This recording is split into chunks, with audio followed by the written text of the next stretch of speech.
Beyond Barbarossa, Episode 65, an interview with Roger Moorhouse, Part 2.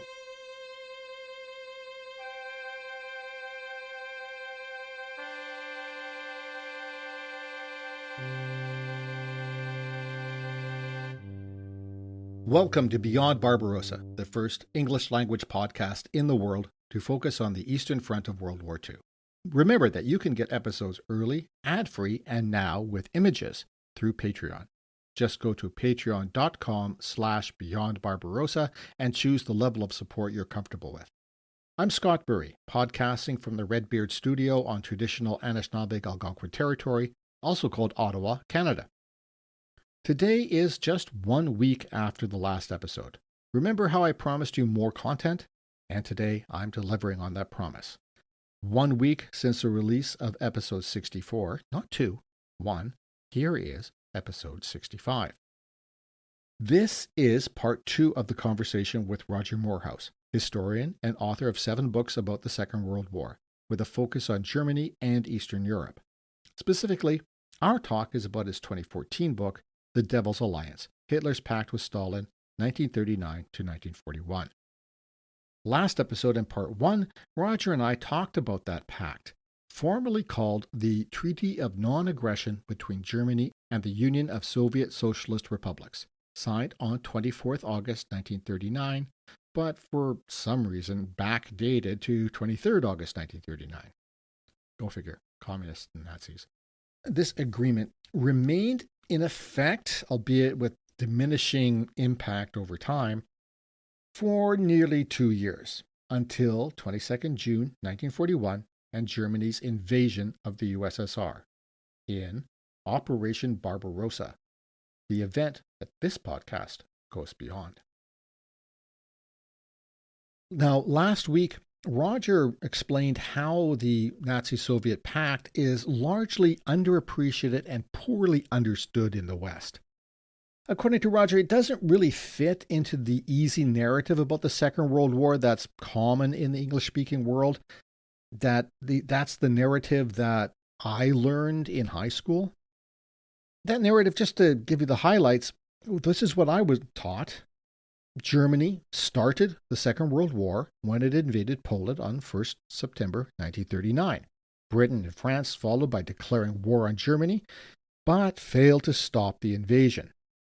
Then Germany defeated France in May and June 1940 and left Britain alone to face the Nazis through the Battle of Britain until the USSR and the USA joined the fight. The thing is, that narrative leaves out some crucial elements. For example, that the USSR also invaded Poland in September 1939 and was Germany's ally for close to 2 years. It leaves out how the dictators divided Europe into spheres of influence, giving them oppressive, bloody domination over an entire continent. Roger also pointed out a lot of other fascinating details about the strategic alignment of Nazi Germany and the communist USSR. If you haven't heard the episode, or if your memory's a little hazy, I understand, it's just after New Year's, we're all a little bit fuzzy. Go back and listen to it again. I'll wait. Okay, caught up? Great. Now, in this episode, we're going to dig deeper into how that relationship between the two tyrannies developed over the lifespan of the agreement. We're also going to look at some of the longer-term impacts, some of which we are still dealing with today, 80 plus years later. Roger also points to some interesting parallels between the USSR's behavior in 1940 and Russia's war on Ukraine today. So, let's get into it.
Welcome again, Roger. So, we were talking about the events during the lifespan of the Nazi Soviet pact, specifically the Winter War when the USSR invaded Finland.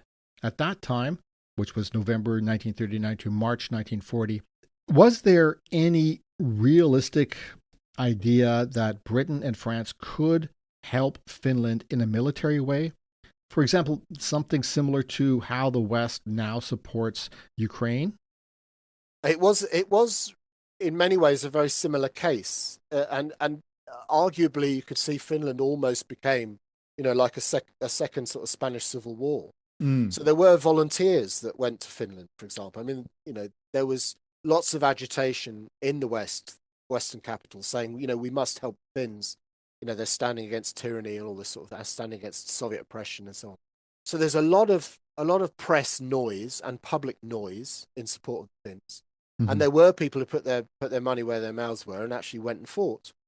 The problem that they had collectively was logistical, because to actually Yes. get there, you've got to, you either go across the whole of Scandinavia, which is nigh on impossible, particularly in winter, and the war Mm. happens in winter, or you take a rather perilous sail up through the Skagerrak and the Kattegat and up through the Baltic, almost all of which is within easy range of German and then later Soviet defensive forces. So it's about the sort of the there's a huge gulf there between the will and the actual ability to do anything about it. But it Right. did become a big cause.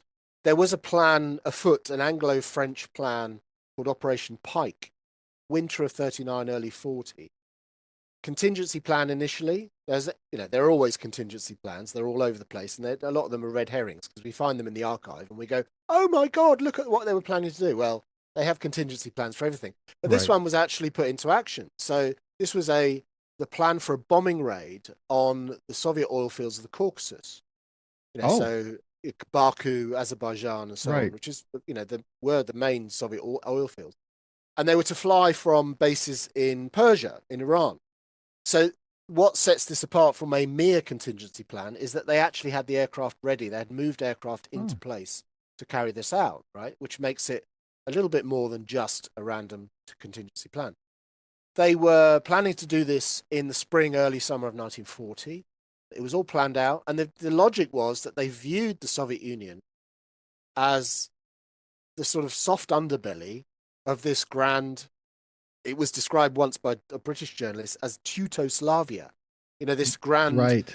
unit that ran from the Rhine all the way to Vladivostok, right? So they saw it almost as one entity. The raid never happened. It was, events were overtaken by the German invasion of France in Yeah. May 1940, so it never happened. But it's interesting to, just bear that in mind, that there was some strategic thinking that viewed this as potentially a permanent thing, viewed the Soviet Union as the soft underbelly of Hitler's Reich. Well, that's fascinating because yeah, I never came across any hint of that in any of Yeah. the books I've read. And what surprises me in a way is the whole story of the Winter War, which is absolutely fascinating.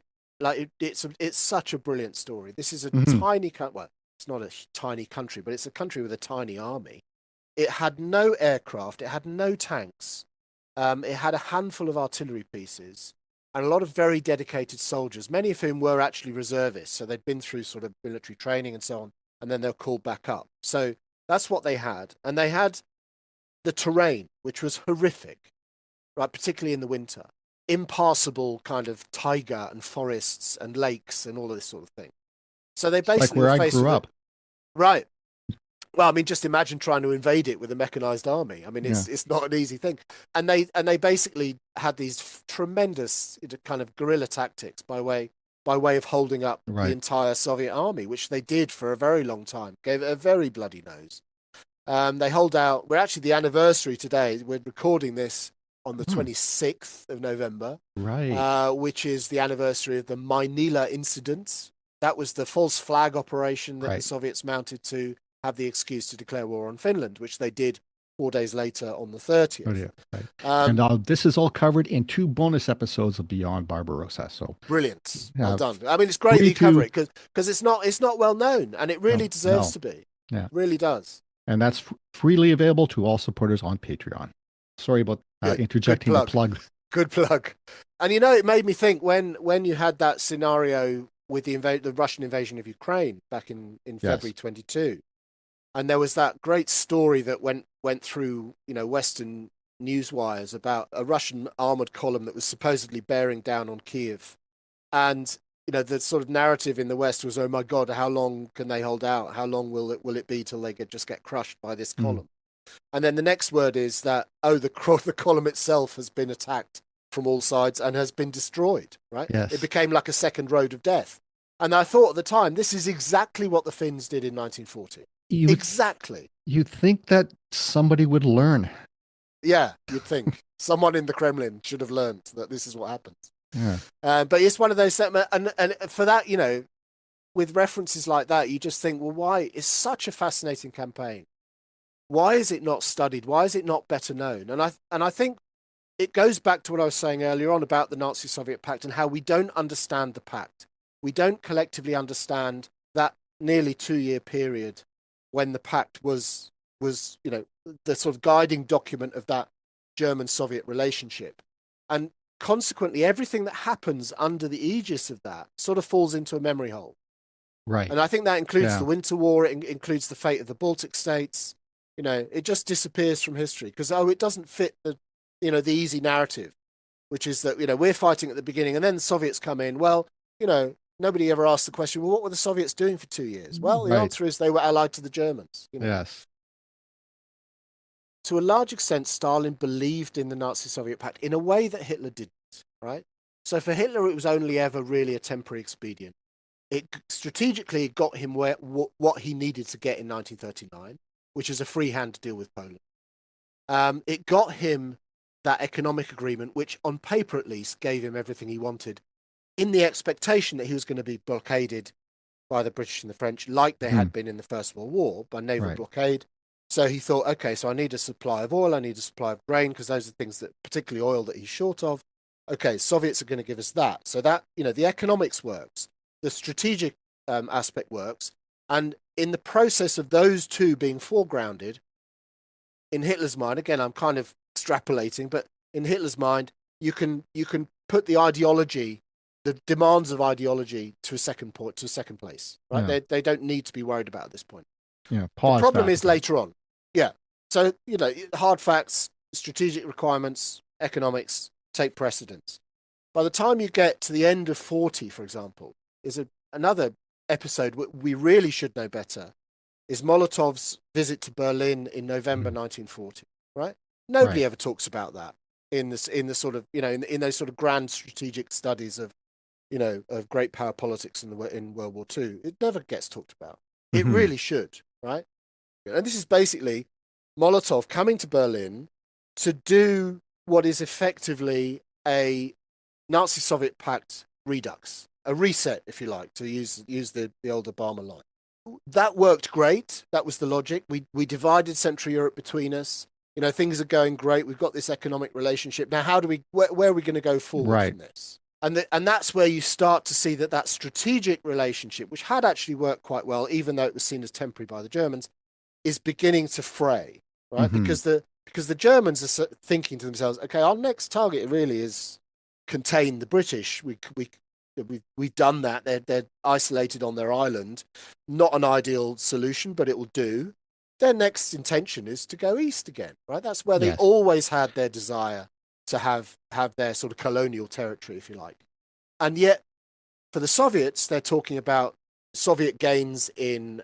They talk about the Skagerrak and the Kattegat, the Western Baltic. Hmm. They talk about controlling that. They talk about controlling the Bosphorus, the Yes. mouth of the Black Sea, Yeah. and The all of these full things to the Russian German. imperial Yeah, goal. exactly, We exactly, conquer the second Rome.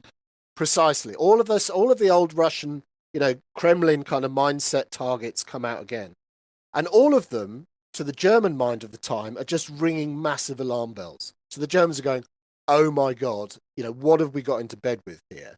And they start trying to turn the Soviets south and say, "Well, why don't you go and invade, British India? That would be good. Why don't you do that?" So they're just desperately trying to deflect them There's to only go little somewhere mountains in the else. way. Yeah, yeah, exactly. But see, that strategic meeting is really significant. And Molotov eventually leaves, having had no Right. success with his reset whatsoever. And then very soon after, you've got a meeting, a very sort of, I talk about this in the book, it was the Danubian Commission. All of the powers that basically bordered onto the Danube met every year in this, what was basically a sort of about trade, and it was about, dredging and all the sort of everyday stuff of being a power on the Danube. So, of course, the Germans are a Danubian power, but now Right. also with their presence in what had been northeastern Romania. So the Soviets, and again, as a Black Sea power, so they're there as well. Mm-hmm. And there's basically a fist fight in what had until that point, only ever been the very sort of sedate surroundings of the Danubian Commission meeting, right at the end of 1940, where the Soviet and the German representatives basically square up and start throwing punches at each other. And the day Actually, after that, actually punching. supposedly, Mm, yes, okay. yes, Okay.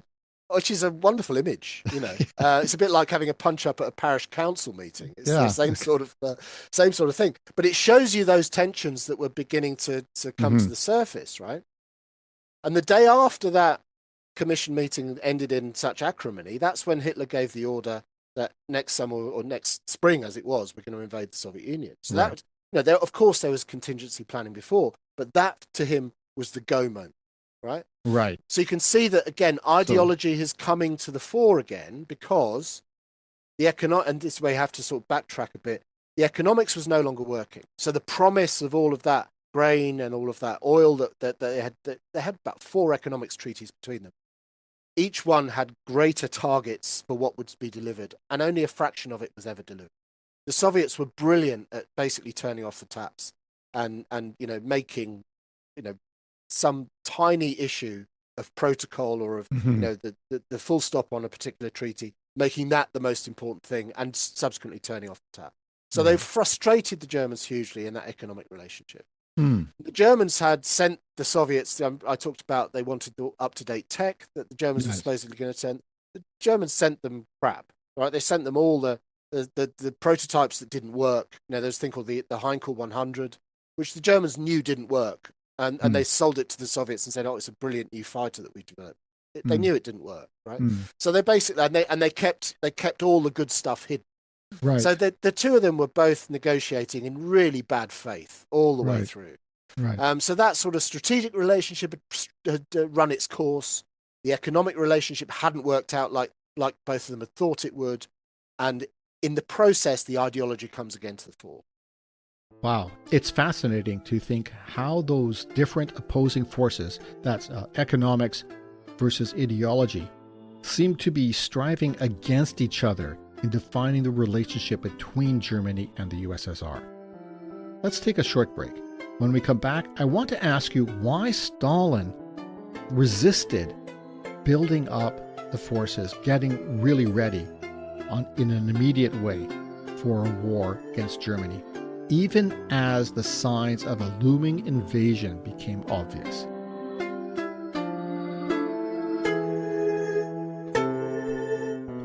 This episode is brought to you by the Eastern Front Trilogy, the true story of a Canadian, Maurice Bury, drafted into the Soviet Red Army in 1941, just in time to be thrown between the jaws of the USSR and Nazi Germany at the launch of the greatest land invasion in history, the monstrous war called Operation Barbarossa. In 3 volumes, Army of Worn Souls, Under the Nazi Heel, and Walking Out of War. The Eastern Front Trilogy is the story of the largest and deadliest side of the Second World War, seen through the eyes of a man who was there from the earliest days in 1941, through Germany's grinding occupation of Ukraine, and finally to the savage end of the war in Berlin. You can find the 3 individual volumes as ebooks exclusively on Amazon, or purchase the 3-volume complete paperback on any online book retailer or at your local bookstore. To learn more about the Eastern Front Trilogy, visit scottburyauthor.com. This is Beyond Barbarossa, the first and so far only English language podcast that focuses on the Eastern Front of World War II. And by now, you know I'm Scott Burry, writer and narrator. This podcast's only source of funding right now is you through Patreon. So, if you like this podcast, why not subscribe or follow, or whatever your preferred podcasting platform calls it? And please consider supporting it at any amount through Patreon. Visit beyondbarbarossa.ca and click on the Patreon link in the banner. Thanks. Did you know that the cappuccino was invented by a Ukrainian? Or that many first names, like Philip and Agatha, were brought to Western Europe by Ukrainian princesses? Or that a Ukrainian was the first female given the rank of officer in a modern army? Well, if you didn't, and even if you did, you can learn more on my podcast, Wandering the Edge, a podcast about Ukrainian history with a spot of travel. And all in English. And if you like Beyond Barbarossa as much as I do, because, well, it makes my life a whole lot easier since I don't have to do any episodes deep diving into the Eastern Front of the Second World War, please take a listen to Wandering the Edge for a deep dive into Ukrainian history, culture, and traditions. Find out more on wanderingtheedge.net. And now let's get back to Scott exploring and explaining the Eastern Front of the Second World War. Welcome to the second half of part 2 of our conversation with historian Roger Moorhouse about his book, The Devil's Alliance, Hitler's Pact with Stalin, 1939 to 1941. Roger, before the break, you mentioned that the relationship between Nazi Germany and the USSR was fraying through 1940 and especially in the first half of 1941. Neither side was living up to their trade agreements, they were dealing in bad faith, and Germany was building up its military strength along its eastern border.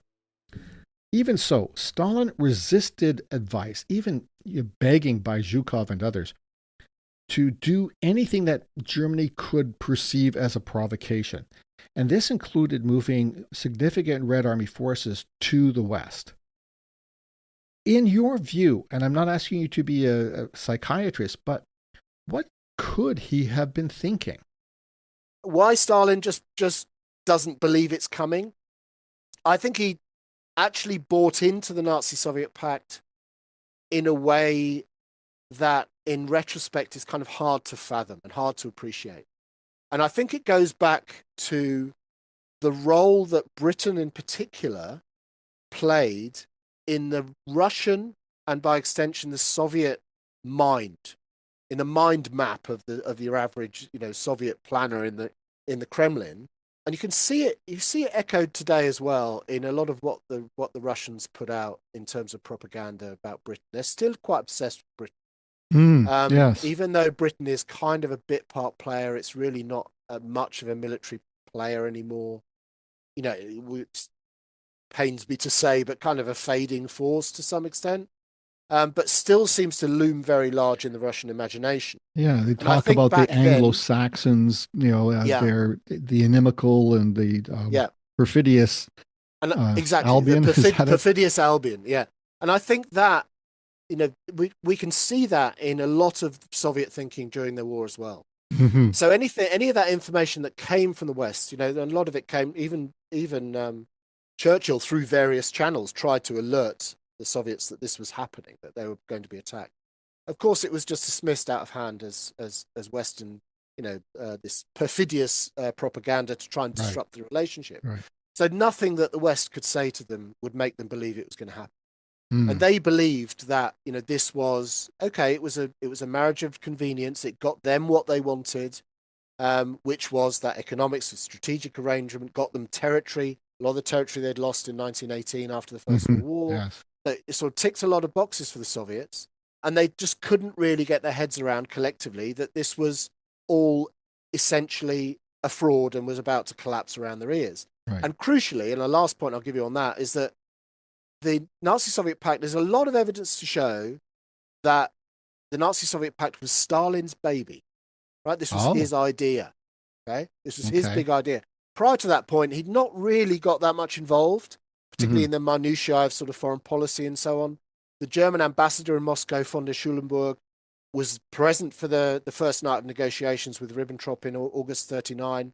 And it was he'd been there, I think, for 5 years. He'd never seen Stalin before. Oh, And then for these negotiations, yeah. Stalin was in the room, right? Right. Which says something. So Stalin sort of, was, all right, we know he's hugely significant, hugely important. But to a large extent, he's sat in the background and let other people do, the Right. negotiating or the work. He was actually there in the room leading the negotiations. Molotov signed it, but it was absolutely Stalin. You can see from the transcript, it's Hmm. absolutely Stalin who is, doing the negotiations. Hmm. So I think there's an added element there. You could say hubris, pride. This was his baby. He could not disavow it. He could not say, "Okay, I was wrong." Right. Right. So he had to, in a way, is this fair to say that he's fooling himself a little bit? That I think so. yeah, Yeah. yeah, no, it has to, because supposedly his plan was that they'd be ready in 1942 Mm. for the war. So he's saying, yeah, we'll just hold them off and it'll last that long. Yeah. So we'll keep them dangling with the economic promise Right. of these treaties. I mean, they signed I think the last economic treaty was in the spring. I think it was February 41. I think it was very late. So he's sort of playing them along, with Hmm. this economic promise of jam tomorrow, which he never delivers on. He never gives it to them. But I think he imagines that, these are sort of Western capitalists, that he can do this in Mm. perpetuity, and they will forever be following the jam tomorrow. And he was the great sort of puppet master. Right. And then he gets bitten on the backside. Right. Yes. Yes. Focus again on the West. It's a bit of a, I don't know, a trope that Churchill was quick to come to the USSR side after the invasion. If Hitler invaded hell, I would make a favourable reference to the devil in the House of Commons. That was it. That's what he Yes. said, which is a lovely line. He was Was said in private, by the way. I mean, that he did, right to his that was said secretary. in private. But it's absolute. I mean, that's absolutely the mentality, and that's how Yeah. he viewed it. Yeah, Yeah. But yeah, he had such a great number of great lines like that. yeah. Now, were other leaders in the West as quick to make that switch? There was a lot of thinking, I think, on a lower level, in particular. I mean, look.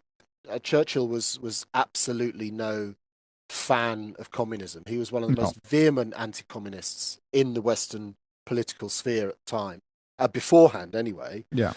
So absolutely no sort of admirer of communism. He thought it was. I mean, he once described it as baboonery, which I think is such a wonderful word. I always want to try and use that word again, but I don't think I can. But baboonery, and you can imagine. I mean, to me, that just brings up images of shrieking and wild mindless gesticulation.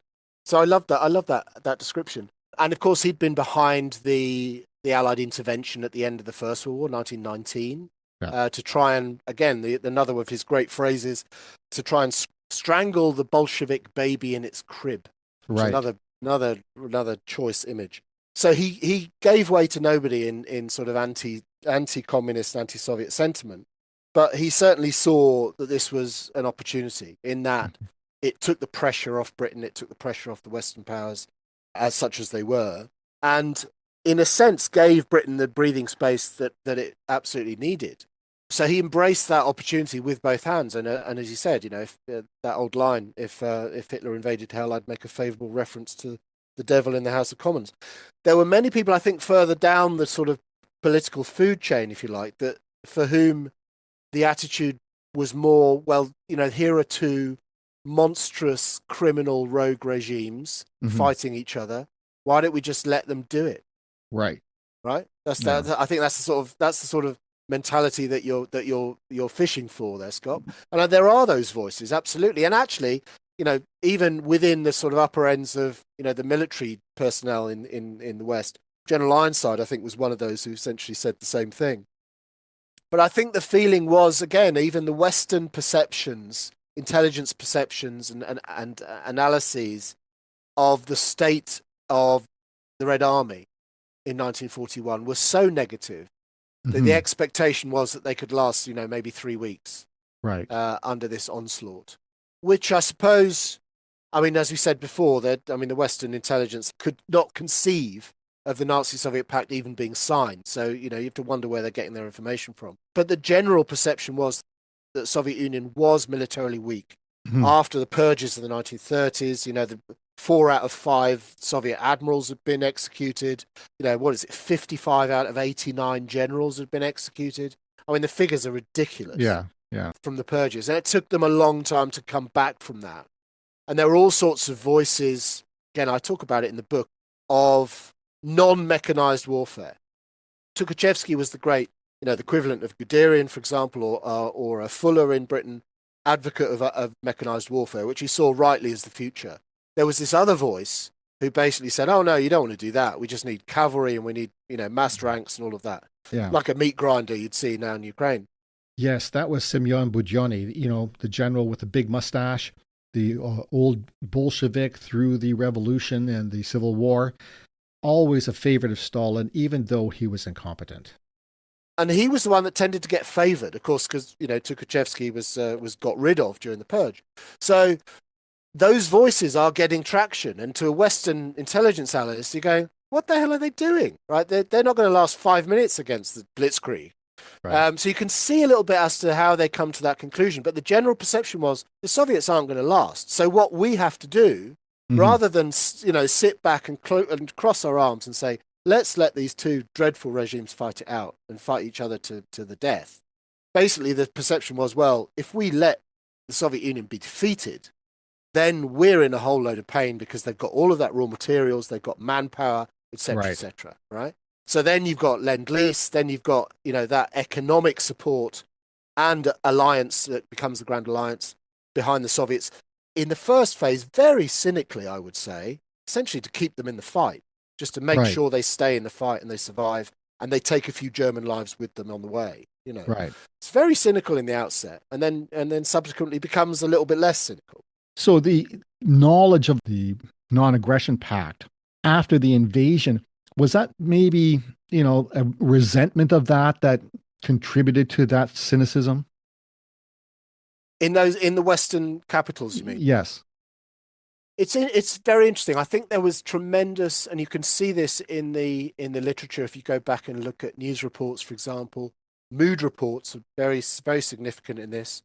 There was tremendous sympathy for Poland, in that period, and then in a way, Poland sort of falls off the Allied mind map with the arrival of the Soviets, and the Soviets then, in a sense, take the role of Poland as the poor, wronged, the archetypal weeping mother with baby, dead soldier kind of image in Western propaganda and the Western mind. That became a Soviet or a Russian, by extension, weeping mother with baby, whereas for the first 2 years of the war, it was a Polish one. Mm-hmm. So that I think partly expresses that shift where it becomes what is initially cynical becomes a lot more, you could say, heartfelt, maybe less cynical. But I think, that sympathy for Poland before that, it never really translates too much into an anti-Soviet sentiment, interestingly. So I think that the way the Soviets had dressed up their invasion in September 1939 of Poland, right? The way they dressed it up, as I mentioned earlier on, as a police operation, as a security operation, protecting the rights of Belarusians and Ukrainians, like you'd said, anything but actually call it an invasion. So actually they stopped short of calling it a war, which sounds very familiar. Yes. Right? So it was the propaganda of the Soviets was really brilliant. So anything to prevent Western opinion from juxtaposing, and Hitler and Stalin juxtaposing the Soviet Union and Nazi Germany as being on the same side in this current conflict, right?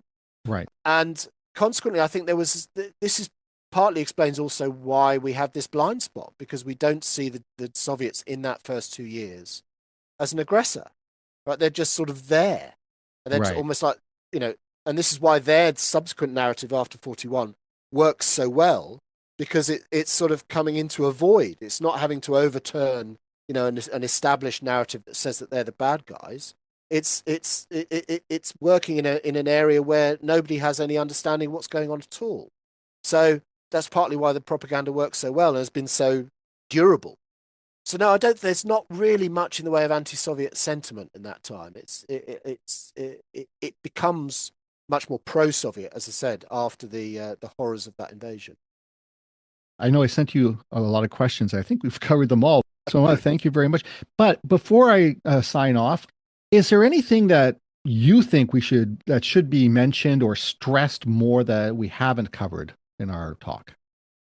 I think it's sort of been in the subtext, I suppose, of what we've been talking about all the way through, and that's the to promote. I think what I'd like to try and say here is to try and promote an understanding of the Soviet Union in this period as a fundamentally aggressive power, Mm-hmm. which I don't think we collectively see.